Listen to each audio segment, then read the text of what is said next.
Bonjour, nous sommes le vendredi 28 avril 2023 et je suis très heureux de vous retrouver pour ce nouveau rendez-vous. Alors aujourd'hui, je vais vous parler des événements. Nous sommes à la fin du mois d'avril, peut-être vous vous direz qu'il est tôt pour parler des événements sur la ville et pourtant non. Pourtant non, parce que ça a déjà commencé depuis les vacances de Pâques et puis nous allons avoir des événements majeurs tout au long de l'année sur la ville de Canet-en-Roussillon. Le premier événement dont je souhaite vous parler est bien entendu le meeting international de natation.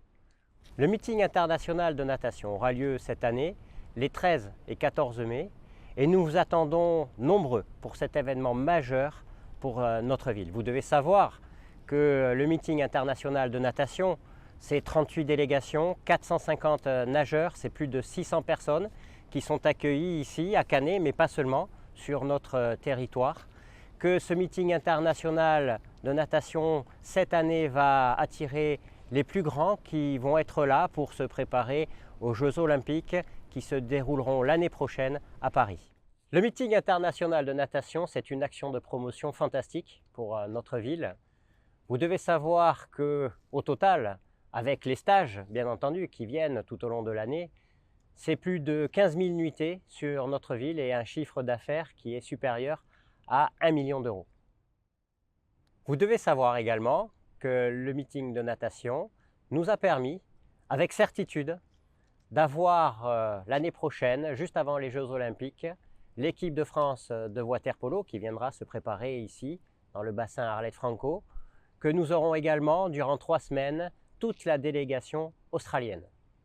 Un second événement majeur que nous accueillerons ici à Canet-en-Roussillon seront les championnats d'Europe d'Ilka Cup. Alors l'Ilka, c'est un bateau de type laser, c'est un dériveur.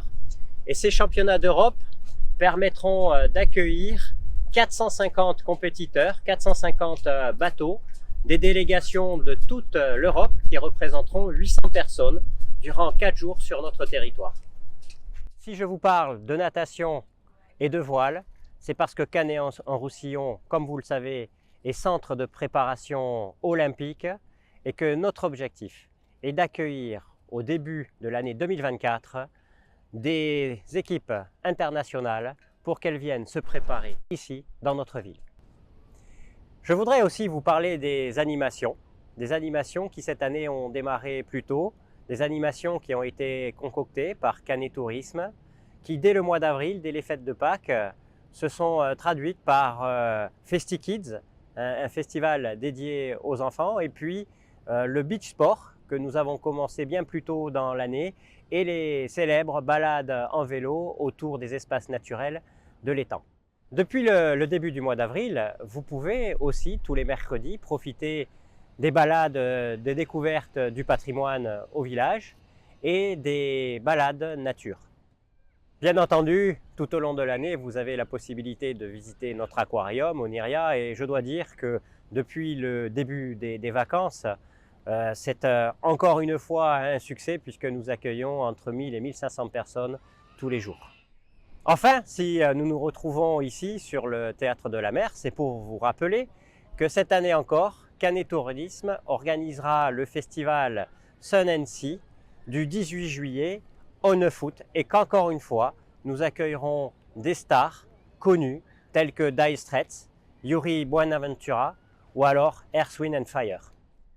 Vous retrouvez toutes les informations sur le site internet de la ville, sur le site de Canet Tourisme et bien entendu à l'Office du tourisme. Nous vous attendons nombreux lors de tous ces événements.